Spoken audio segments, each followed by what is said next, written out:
Olá, boa noite. Hoje eu vou falar sobre as causas da bronquite, pela visão da nova medicina germânica, que traz um novo olhar, uma nova esperança, que a gente cresceu, eu pelo menos, aprendi sempre que bronquite é uma doença respiratória que a gente carrega para sempre e não tem causa conhecida. E o único tratamento, a única cura é algo assim para natural, para acalmar, para a pessoa conseguir conviver com isso, né? Aí cada vez que troca de clima, trocava de ambiente, a pessoa tinha os ataques de asma, de bronquite, todas as doenças respiratórias, né? Guardando enquanto o Instagram avisa. Olá, Vairta. Falando aqui que a maioria das pessoas não sabe que bronquite tem cura e também não sabe de onde que ela vem, né? E se a gente sabe de onde ela vem, a gente também consegue achar o caminho da cura, consegue entender como ela pode ser curada, que não é apenas com algumas xaropadas diferentes. Existem uns tratamentos naturais que aliviam bastante.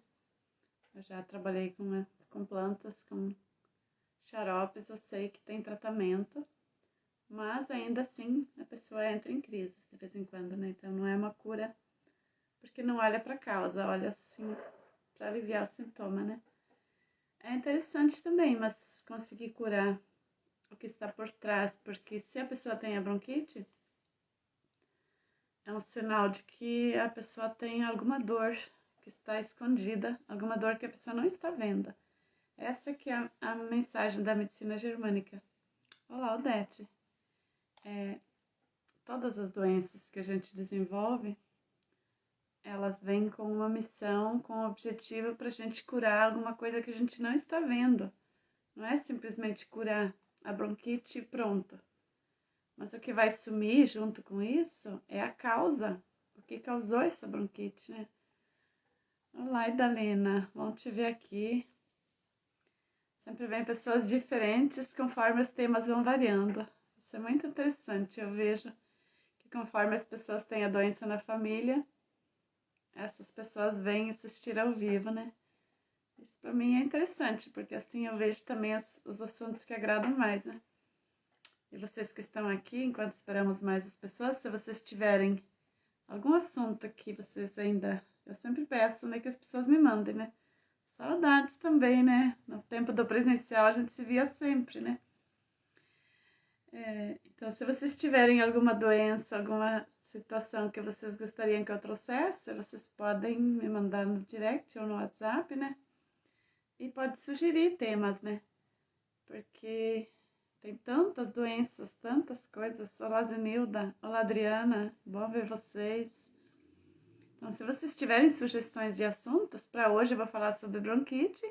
E na quinta-feira, boa noite. Na quinta-feira eu vou continuar sobre a pneumonia. A bronquite é uma doença respiratória leve, né? Não é uma doença grave por si mesma.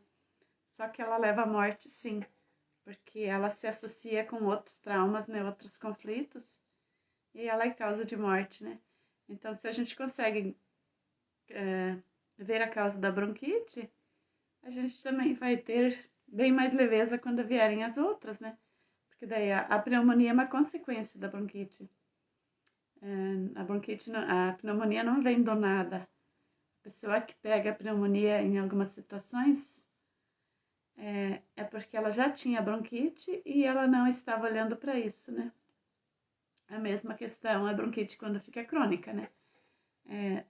A mesma não, a situação é diferente, porque a pneumonia ela tem mais agravantes que somam junto, né? Então, vou fazer umas lives mais curtinhas, uma hoje e outra quinta, porque são dois assuntos complementares, mas que são um pouco diferentes, né? Então, o Dr. Hammer, quando foi pesquisar a nova medicina germânica, a procura, na verdade, ele foi procurar a cura do câncer para ele, né? E para os pacientes dele, né? Ele conseguiu comprovar que todas as doenças têm a mesma origem, né? Inclusive as respiratórias também, né? todas elas têm início num evento traumático, né? A pessoa está, às vezes, tensa, às vezes está tranquila, às vezes... Porque geralmente a pessoa fala assim, do nada apareceu a doença, principalmente quando ela é grave. Boa noite, doutor Flávio, bom te ver. Então, a pessoa, geralmente, o doutor Flávio também já me atendeu e atende muitas pessoas, quando é uma doença grave, assim, que aparece com muita gravidade, a pessoa sempre fala, do nada apareceu, né? Agora que estava tudo bem, apareceu esse câncer, apareceu essa doença. Isso não é do nada. O Dr. Hammer pesquisou e comprovou que sempre tem um evento traumático, algum acontecimento na vida da pessoa que faz a doença desabrochar. É baseado em traumas que a pessoa viveu na infância e dores que a pessoa tem escondida dentro de si mesma e não sabe. Aí depende do evento traumático que a pessoa vive, inesperado. Evento inesperado, vivido em solidão e que provoca um grande medo, né? Sempre esses três itens estão juntos, né? A pessoa quando passa um susto assim, a primeira coisa a pessoa se sente sozinha, né? Então, para entender como que a Germânica explica que a gente tem o poder da autocura dentro de nós, a gente precisa mudar um pouco o nosso pensamento, que a gente foi criado desde o início dos tempos. A gente aprendeu que existe o bem e o mal, que existe Deus e o diabo, doença maligna e benigna, todas essas coisas a gente aprendeu. Nossos antepassados sabiam disso e nós também aprendemos isso, né? E o Dr. Hammer comprovou que não existe o bem e o mal, doença maligna ou benigna. Existe os eventos que são mais assustadores e menos assustadores. Isso que faz a doença ficar mais grave, né? E o câncer maligno e benigno, ele é baseado na mesma teoria da Igreja Católica, que dizia que era briga entre Deus e o diabo, né? É baseado nisso, desde aquele tempo que tem essas crenças, né? Então, Deus e o diabo também a Igreja já aceita que não são duas oposições, né? E nós também podemos atualizar as nossas linguagens, que doenças também não existe maligno e benigno, né? Tudo está junto, né? Tudo está na mesma pessoa. Não é uma separação, nós somos um ser inteiro. Porque se a gente separa, a gente também está colocando em dúvida uma criação de Deus, né? Deus fez a gente por completo, né? Ele não fez a gente pro bem e pro mal. Ele fez nós somos tão complexos, mas tão simples, e a gente complica mais do que a gente é, né? Então nós somos mais simples, mais naturais, e essa é a base da Germânica, é entender a simplicidade e a natureza do jeito que ela é, né?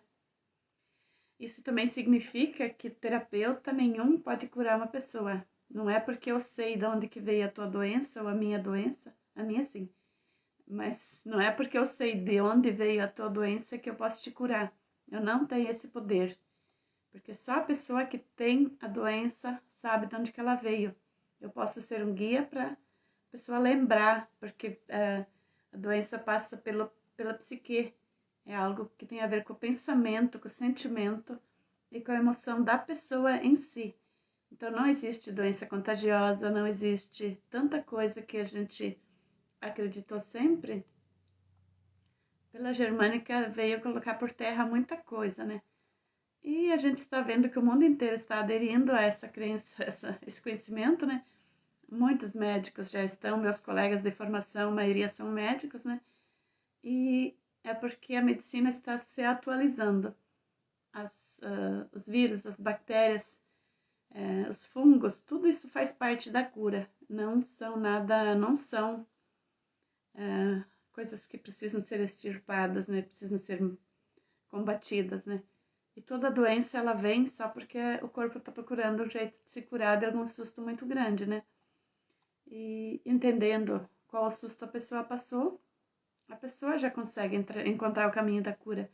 Então não precisa muita terapia depois que a pessoa entendeu o que aconteceu com ela.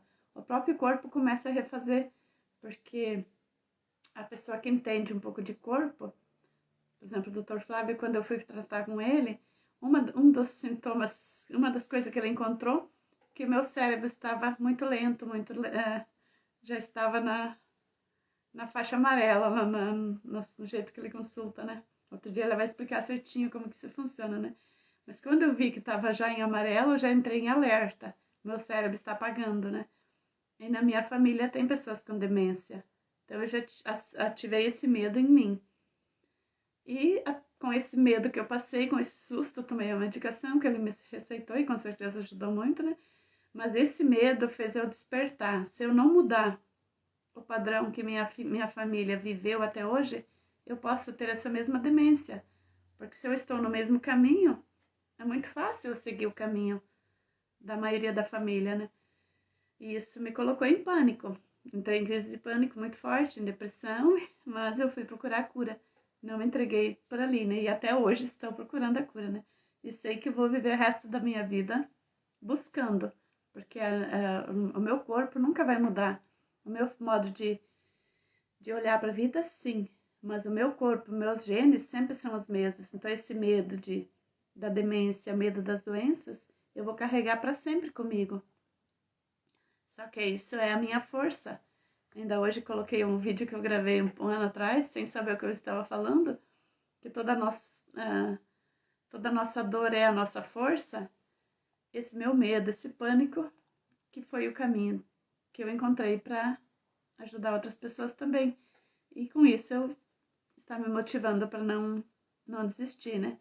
Então, tudo que a gente tem de dificuldade, tudo aquilo que a gente entra em conflito, é um motivo para a gente crescer. Não tem doença que não venha para a gente melhorar de vida, né? Então, voltando, a bronquite e a pneumonia, elas são doenças respiratórias muito comuns, né? Principalmente a bronquite, né? Mas elas são assustadoras porque tem pessoa que tem bronquite e de repente acontece um agravante e ela vai a óbito, né? E geralmente a família não presta atenção que foi por causa daquela bronquite não curada, daquela bronquite que foi silenciada com um chazinho ou algum antibiótico, algum analgésico, né? Porque não foi curada, ela está lá dentro, aquela dor, né? E a bronquite, ela tem um significado. Ela veio para alertar o corpo que tinha uma dor psicológica, uma dor mental ali, né? Então, se ela é silenciada com algum tratamento que tira o sintoma, ela volta no momento que essa dor é ativada, né? E tem muitas crianças, como eu trabalhei, sempre ensinei em escolas, muitas crianças, é grande o número de criança que é diagnosticada com bronquite, desde que, logo depois, a primeira gripe que tem, logo no tempo de creche, de escola, um dos primeiros diagnósticos é bronquite, dos mais comuns, né?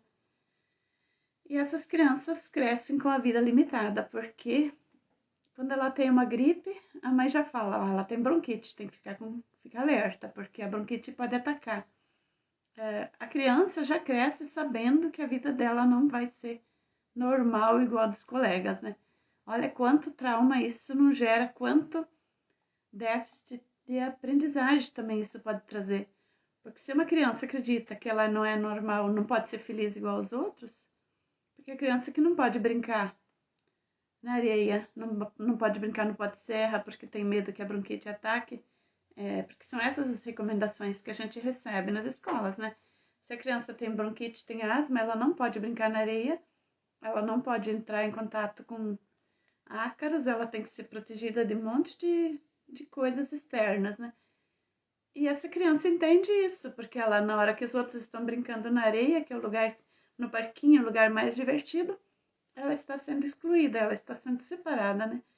E essa criança já cresce com essa certeza que ela não tem direito de ser feliz igual aos outros. E isso já traz um monte de novas sequelas.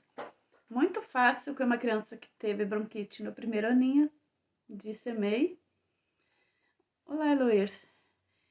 É muito fácil uma criança que foi diagnosticada com bronquite de pequenininha, depois ela já cresce com TDAH, com outros déficits de aprendizagem, outras alergias de pele, todas as doenças que são consequência da pessoa se sentir excluída, ela pode desenvolver, porque ela vai fazer traumas já nesse primeiro contato com pessoas.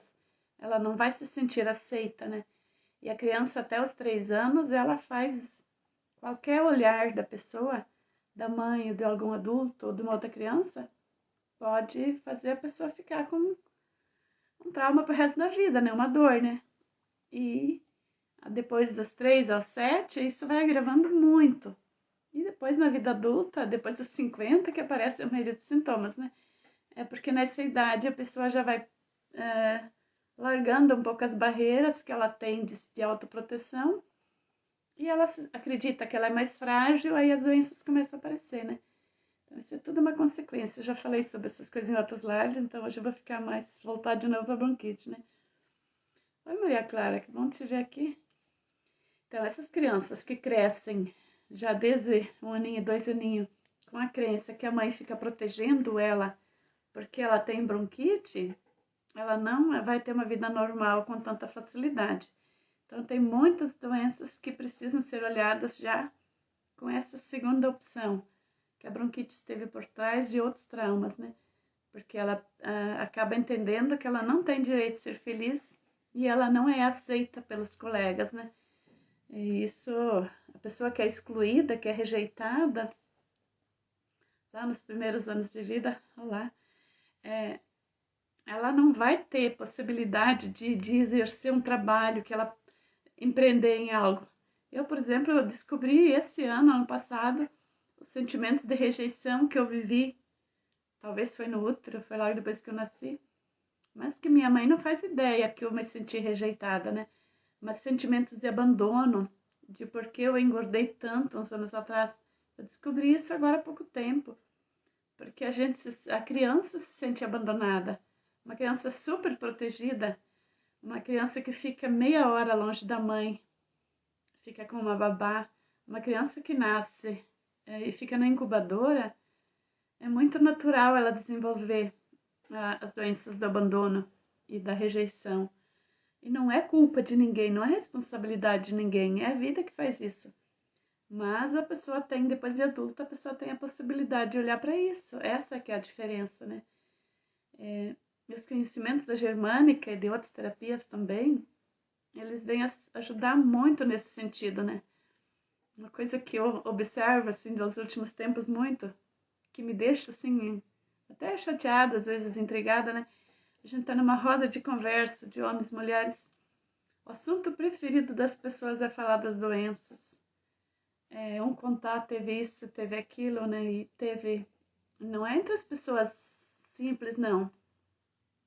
Pessoas estudadas, pessoas grandes. Você teve asma na infância, se você nunca mais teve sintoma, Maria Clara, pode ser que você curou esse trauma. Hoje não é propriamente sobre asma, mas a asma tem um outro sentido. Eu vou trazer daqui uns dias sobre o assunto, mas é semelhante, né? A asma tem mais o sentido de falta de... é perigo de morte, né? Que a criança passa no útero ou na família, algum lugar a criança sente que ela sente ameaça de não sobreviver, porque a asma, ela tranca a respiração, né? E quanto mais forte esse sintoma, mais forte foi o trauma que a criança viveu, né? E pode ser intrauterino, pode ser também transgeracional, né? Mas pela germânica, se a pessoa tem, é porque a pessoa viveu algum sentimento, pode ser algo mais leve, mas viveu alguma situação que ela se sentiu ameaçada de morte. Por exemplo, se a mãe teve uma gravidez com algum risco, a criança já se sente ameaçada de morte, já é o suficiente. Olá, Ivanir, bom te ver. Eu estava comentando que tem pessoas que adoram ficar nas conversas. Ah, que legal. Tua avó também teve, não quer dizer que é o mesmo motivo, tá? Mas pode ser que você tinha memória e você passou algum conflito ali. Você pode ter ativado isso, né? Mas você sabendo que isso é um medo de morrer, que você viveu, você consegue... Hoje você é uma adulta, uma terapeuta, você consegue se autocurar, né?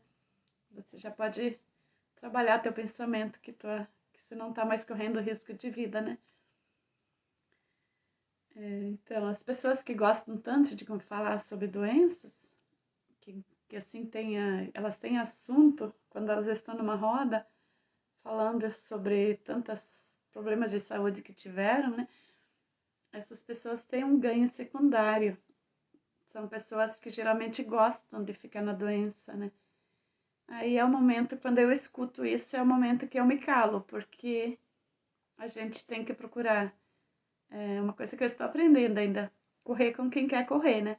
Se a pessoa gosta da doença dela, pode ser que em algum momento ela desperte e comece a procurar a cura, né? Mas enquanto ela está contando como troféu as doenças, tem muitas pessoas que têm esse hábito. Eu estive num jantar esses dias, pessoas muito estudadas, influentes ali, contando assim como se fosse troféus as doenças que passaram, né? Então é uma coisa assim que a pessoa está aproveitando para ser vista. Tem a dor da pessoa não ser vista lá na infância e ela quer chamar atenção, ela quer ser vista, quer ser importante, né? Então, é assim mesmo, nosso corpo se cura, né? Às vezes você nem sabe porque curou, mas curou, né? E isso curou a raiz, se não aparece nem alergia nem asma, né? É porque se curou até o medo de morte, né? Isso é muito interessante, né? Então, qual é a diferença entre bronquite e pneumonia? Hoje eu vou explicar mais a bronquite, mas ela é a causadora da pneumonia, né?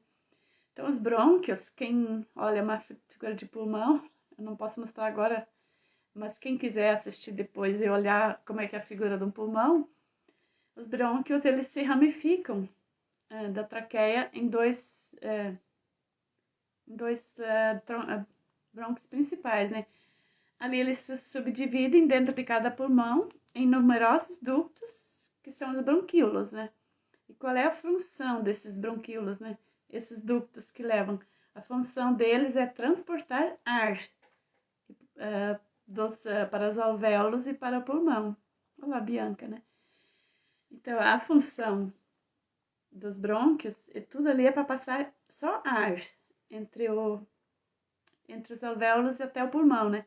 Entra oxigênio e expulsa o dióxido de carbono durante a respiração, né? Essa é a função dos alvéolos, né? Dos brônquios. Então, o conflito biológico que faz esses brônquios trancarem, fecharem, que dá bronquite, né? É um conflito de medo territorial. Para os homens, masculino, é medo por território. E para as mulheres é medo de susto. É conflito de medo. Medo de susto, não. Para os homens é conflito de medo por território.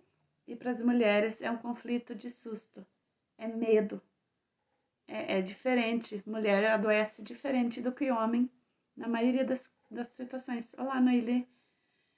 Então, quando é um homem que tem bronquite, a gente precisa olhar de um jeito. Quando é uma mulher que tem bronquite, é por outro motivo, né?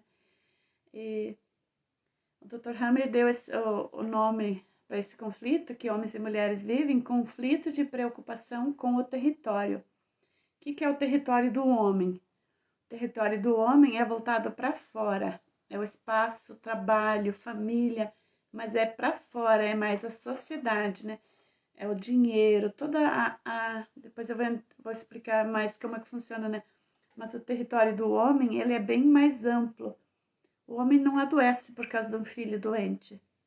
A mulher, sim. A mulher adoece por causa do ninho. A gente fala pela germânica, o ninho quer dizer o filho, o marido, a casa, o gato, as plantas, tudo que está dentro daquilo. É só imaginar, quem conhece uma choca ou um animal, uma gata, né? Um animal que cuida dos filhotes. Como ela cuida dos filhotinhos, ela fica ali cuidando que eles tenham alimentação. E o macho, ele fica em redor, ele fica cuidando porque os predadores não venham de fora. E nós humanos adoecemos por esses motivos mesmos, é nesse mesmo significado, né? O homem adoece porque ele não consegue marcar o território que está por fora, né? Igual que né, a gente foi criado na roça, né? O galo e a galinha, né? A galinha fica ali com um monte de pintinho. E às vezes os pintinhos já são grandes e eles ainda dormem embaixo das asas da mãe, né? Porque a mãe nunca deixa de ser a mãe. Os filhos podem estar com 70 anos e a mãe com 90. A mãe ainda adoece por causa dos filhos. Ela ainda acha que ela precisa proteger. Isso é uma coisa que a gente nunca vai mudar, porque o nosso cérebro é assim. a gente pode mudar nosso modo de olhar para as situações, né? A gente não precisa assumir todas as consequências.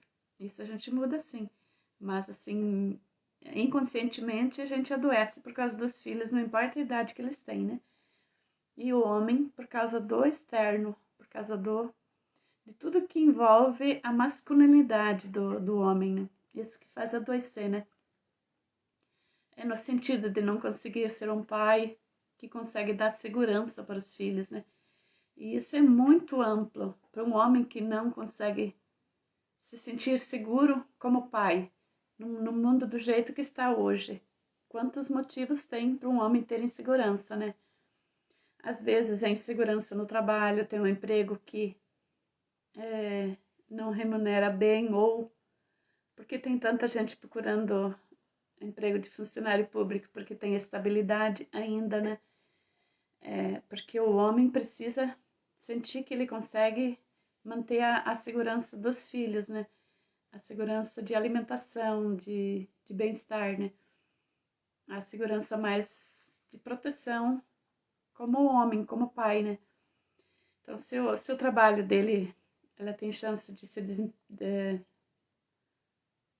ser despedido, se não é um emprego fixo, né? Ou o patrão é muito opressor, aí ele teria vontade de pedir a conta, daí pode também aparecer a bronquite que está lá, enterrada lá no fundo, né? Às vezes, um salário que não condiz com as necessidades da família. Por exemplo, quando alguém da família fica doente e o pai se dá conta que o salário que ele recebe não dá para bancar um médico bom ou perante um acidente, né? Então pode ativar o conflito da bronquite que ele teve lá quando criança, né? O medo de guerra, né? Ou desastres naturais, que hoje em dia é uma coisa muito frequente. Por exemplo, o medo quando vem um temporal, um deslizamento, ou uma guerra lá. A guerra pode ser lá num outro país. Mas para o pai de família, quando tem aquele risco de vir, porque qual é o pai que assiste televisão, vê sobre a guerra e que tem a possibilidade dessa guerra se espalhar, dos filhos dele serem convocados para a guerra? É muito natural um pai fazer um conflito com isso, conflito por território, porque ele não está conseguindo proteger o filho, né? Então, assistir sobre desastres na televisão pode causar cânceres malignos, pode causar doenças muito sérias, porque quando a pessoa vê, não é a cena que ela está vendo, mas é o que ela pensa quando ela vê essa cena, né? A gente vê assim, quando a gente assiste, às vezes, um filme de terror ou alguma cena muito forte, depois no meio do sonho essa cena aparece, a gente revê aquela cena, a gente nem imaginou que a gente tinha prestado atenção, né? A gente mistura no meio dos sonhos a cena que a gente viu num filme ou numa novela, né? Ou coisa que a gente escutou muitos anos atrás, a gente mistura nos sonhos. Porque isso significa que o nosso cérebro grava tudo, fica tudo guardado, né? Então, assistir coisas que não são necessárias, cenas fortes, cenas de violência, o nosso cérebro nunca mais vai esquecer. Pode ser que uma criança vê um filme lá com 3 meses, quando ele está deitado lá no berço, pode ser que com 80 anos ele comece uma doença por causa disso, porque o cérebro nunca vai apagar aquela cena. Olá, Bruna, vamos te ver aqui. Então, o cérebro nunca vai esquecer o que a criança viu ainda dentro da barriga da mãe, ou às vezes até coisa que a mãe viu e assustou muito e passou para a criança, né? Então, nosso cérebro tem tudo guardado, né? Então, é muito grande a oportunidade da gente, perante susto, ficar doente, né? Então, um homem que se culpa quando vê a esposa que tem que deixar os filhos em casa e ir trabalhar. O homem que não consegue conviver com isso, ele também pode ativar a bronquite dele, né? O medo de perder a companheira que sustenta a família. Por exemplo, se ele é uma pessoa, às vezes, doente ou ganha pouco, e a mulher trabalha fora e ganha um salário razoável e ela ajuda a manter o sustento da casa. Se essa mulher adoece, o homem pode começar com sintoma de bronquite, porque ele pensa, olá, Milita, porque o homem pensa, assim, a ideia que pode ser que passa, né? Se essa minha companheira morrer, porque ela está doente, ela pode morrer. Se ela partir, meus filhos vão ficar sem segurança, né? Então isso pode ativar. Quando a pessoa, de repente, às vezes, diante de acontecimentos da vida, a pessoa vê que os amigos conseguem comprar um carro melhor, conseguem ter um emprego melhor, conseguem ter uma vida melhor, e a pessoa não consegue viver com isso. Isso são sentimentos, pensamentos que passam em momentos, né? E às vezes um pensamento desses já pode ativar a bronquite que estava lá, já guardada, né? Essa bronquite já estava dentro, não é todo mundo, não, é só quem já viveu o conflito de, de, de medo por território ou de medo de susto, né? Quem viveu isso lá na infância, né? A mulher, por que ela adoece? Por que a bronquite aparece na mulher? Porque desperta, né? Isso eu já comentei agora há pouco, né? A mulher adoece por causa do ninho, por causa da família, né? E a bronquite, ela vem por causa de sustos que a mulher passa. Pode ser susto até em pensamento, pode ser susto por causa de uma cena que ela vê fora de casa, né? Não quer dizer que ela viveu um susto muito grande, pode ser um susto que foi pequeno, mas para a mulher representou grande, né? O medo de perder o companheiro por doença ou por outros motivos, isso é um susto, né? O medo por um acontecimento repentino com um filho ou alguém muito próximo, né? Até o bichinho de estimação, né? Então, a mulher se sente a mãe de toda a casa, né? Um diagnóstico inesperado de uma doença na família. Às vezes uma outra pessoa da família ficou doente, foi no médico, foi diagnosticado, e a mãe acredita, começa com sintoma de bronquite, né? E às vezes é uma coisa bem simples que fez isso aparecer, né? A mulher que tem parto, gravidez difícil também, porque ela passa muitos sustos, né, durante a gravidez, muita dificuldade. Se o parto é repentino, se ela está, por exemplo, não está na hora ainda e aquilo estoura a bolsa de repente, aquilo já é um susto suficiente de viver com a bronquite pro resto da vida, né? Quando um filho viaja, está longe de casa e não dá notícia, tudo isso pode ser motivo, porque não é por causa do filho que está longe e não dá notícia.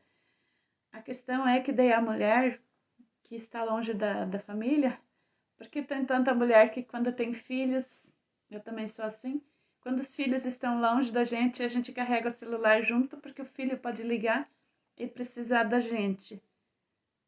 O que isso significa para o meu cérebro? Por que eu faço isso? Porque eu, no fundo, eu acredito que meu filho pode estar em perigo, né? Porque se eu acredito 100% que meu filho está bem, por que meu filho vai me ligar e precisar de mim, né? Quando meu filho não está junto, é natural a mulher pensar isso. E isso é inconsciente que faz a gente pensar isso, que a gente sempre tem que estar de prontidão para os filhos, né? Não é uma coisa que a gente escolhe pensar, faz parte da nossa natureza feminina. E quem não tem filhos, né? Por exemplo, a Bruna está aqui, não tem filhos, ela, se o marido está junto, ela não precisa levar celular, porque ela não tem ninguém que vai pedir socorro para ela. E nós, mulheres, temos essa preocupação, né? Porque nós somos diferentes quando a gente se torna mãe, a gente acredita que a gente tem que salvar a vida de todo mundo da nossa casa, né? E às vezes até dos vizinhos, né? Tem muita mulher que adoece por causa de um vizinho que não está bem, né? Então, preocupar com a gente, com quem a gente ama, é muito natural. Agora, a gente ter medo, ficar assim, porque a gente fala que tudo que a gente pensa, a gente atrai. Por que isso funciona? Porque a gente está vibrando nisso, a gente está dizendo, ó, meu filho, se você está longe, você pode sofrer algum acidente, você pode precisar de mim. O meu cérebro está fomentando isso. Ah, tem sim, Bruna. Sempre tem alguém importante que pode precisar de você, né? Mas quando você for mãe, você vai ver quanto que isso é. Desde que inventaram o celular, isso ficou muito nítido. Que nós mães, quando saímos, estamos preocupados com quem está longe, né? A gente não esquece. Quando o telefone toca, a gente vai olhar se é alguém da família que tá ligando, né? Por exemplo, se a gente está num evento importante e entra uma mensagem. Toda mulher faz isso. Pega o celular para ver se foi alguém da família que mandou mensagem, que ligou. Se é alguém de fora, aí até às vezes nem olha a mensagem, né? Mas quando é alguém da família, a gente não se segura. A gente vê o que está acontecendo. porque o nosso instinto materno é assim. E o homem já não. O homem não precisa levar o celular junto por causa dos filhos. Né, seu Ayrton? Isso é muito certo. O homem leva o celular junto quando ele está preocupado com o trabalho, com algum negócio que ele está fazendo. Aí ele precisa levar o celular, até por causa do jogo, né?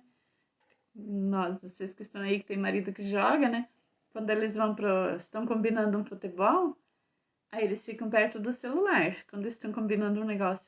Agora, quando é um filho que está com alguma febrezinha, eles confiam que a mãe está cuidando, né? Eles só vão se preocupar se a mãe não está presente, daí eles assumem mais essa função materna, né? Mas quando a mãe é 100% mãe, os homens não têm tanto essa preocupação, né? Claro que tem casos assim que o pai assume bastante a função materna. Não tem assim, não é a regra, mas ao natural o homem se preocupa muito mais com os negócios do que com os filhos, né? Mas aí quando os dois repartem as funções, a mulher também trabalha fora, né? Aí é natural também o homem assumir essa função materna, porque nós somos.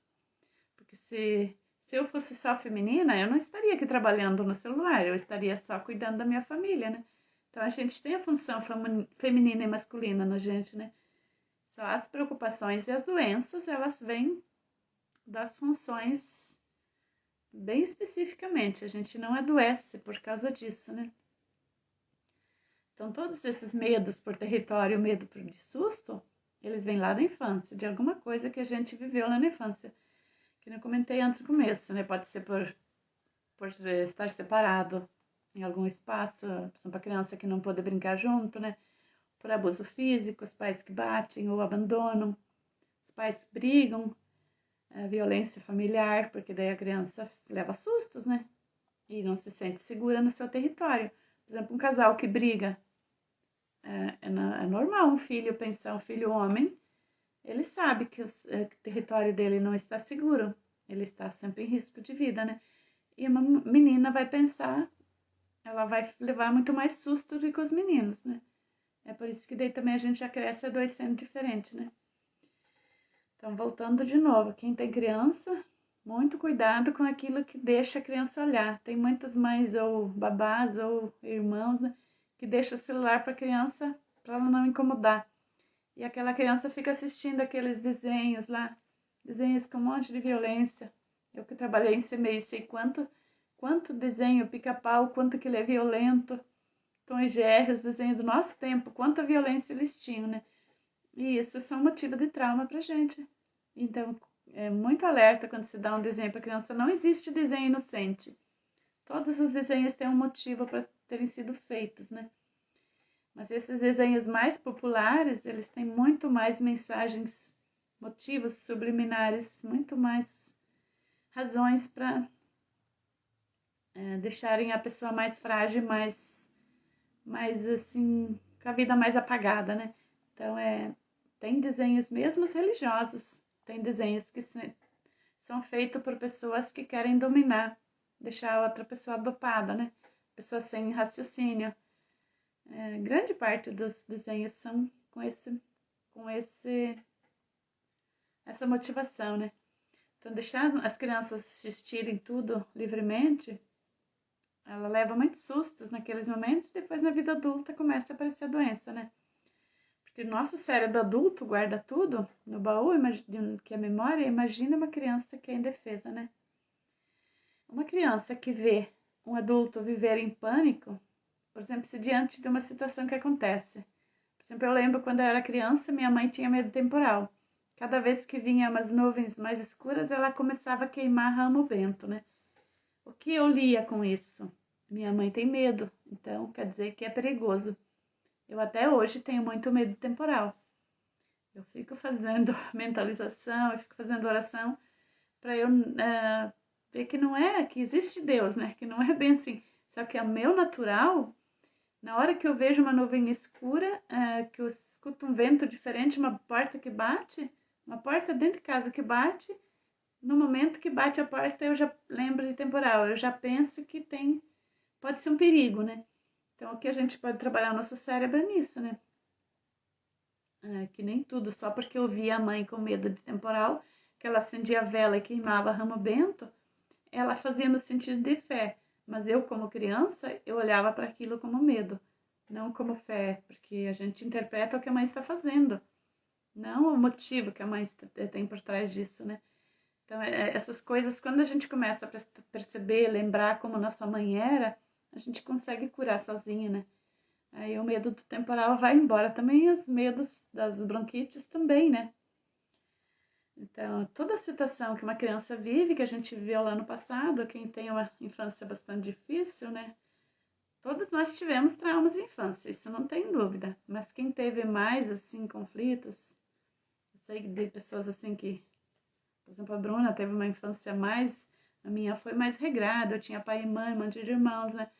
Isso não deixou de gerar traumas em mim. Só que quem foi que teve, assim, o pai e mãe mais em pé de guerra, assim, tantas outras situações.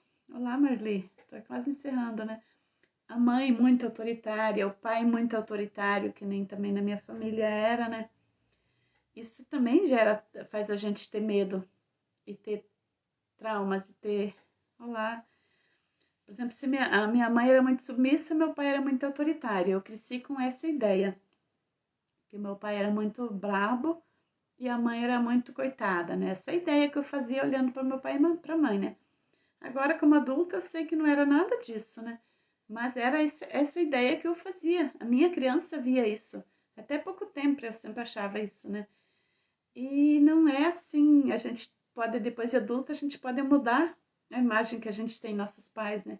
Meu pai não era uma pessoa braba, era eu que tinha medo dele, porque ele falava alto e minha mãe falava baixinho. Era a minha interpretação que não estava correta. Meu pai era uma pessoa muito, um homem muito bonzinho, muito, sim, até delicado com a gente, por ser da época dele, né?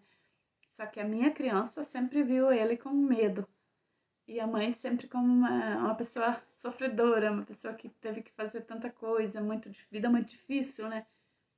E isso também foi a minha criança que estava vendo isso. Minha mãe foi uma pessoa muito forte, muito mais forte do que eu, porque ela conseguiu dar conta de tudo, mas a minha criança olhava ela daquele jeito, né? Então a gente tem que atualizar. Agora que a gente passou dos 15 anos, a gente tem que olhar de verdade como nossos pais eram. Procurar conhecer eles, mesmo que eles já partiram. Conhecer o que meu pai era de verdade, como ele era, o que ele gostava, o que ele fazia, como ele se comportava com as outras pessoas, para lembrar que ele não era só aquilo que minha criança viu, né?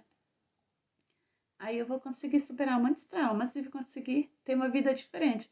Porque senão, se eu olhar pro resto da vida minha mãe de um jeito, meu pai do jeito que minha criança viu naquela época, eu vou seguir todos os traumas da família e todas as doenças da família. Porque eu vou querer ser igual de tanta raiva, de tanto amor que eu tenho por eles, eu vou ter a mesma vida. E eu não vou dar certo em casamento, eu não vou dar certo em fazer dinheiro, eu não vou dar certo em toda a minha vida, em todas as áreas da vida, eu vou ter dificuldade de viver se eu não olhar para os meus pais como eu adulta. Meus pais não vão mudar, o meu jeito de olhar para eles que precisa ser atualizado, né? Eu tenho que olhar, agora eu sou grande, agora eu vou olhar de verdade como eles são. Aí eu consigo me curar de muita coisa e não fazer igual, porque a gente julga nossos pais, a gente acha que eles tinham que ter sido diferentes, tinham que ter sido melhores, mas a gente faz igualzinho, porque a gente ama eles tanto, porque a nossa criança é apaixonada pelo pai e pela mãe, né? Mesmo que eles foram pessoas que não nos cuidaram tanto, né? E a gente vai acabar fazendo igual, se a gente não olhar como adulta para eles, né? Então era sobre isso que eu ia falar hoje, e na quinta-feira eu vou estar dando continuidade, que eu vou falar sobre a pneumonia, que é a doença que leva a óbito, né? Amanhã, não, quinta de manhã eu vou estar numa live com uma colega também, falando sobre ansiedade. Vai ser no Instagram dela, mas quem me segue vai ver também, né? Então, na quinta-feira às 11 horas e outra às 19 horas, né? Vai ser nessa semana. Às 11 vai ser sobre ansiedade e às 19 sobre pneumonia e retomar um pouquinho de bronquite. Daí, quem chegou no final vai ter que assistir depois, daí se quiser ver o começo, porque às vezes não consegue entender, mas sempre aos pouquinhos vamos nos curando, né? Obrigada, nossa, vocês estão de parabéns. Ficaram aqui escutando e colocaram poucas perguntas, né? Mas quando vocês tiverem, pode me mandar, tá bom? Eu agradeço muito, né? Sou muito feliz de ter vocês comigo. Muito obrigada.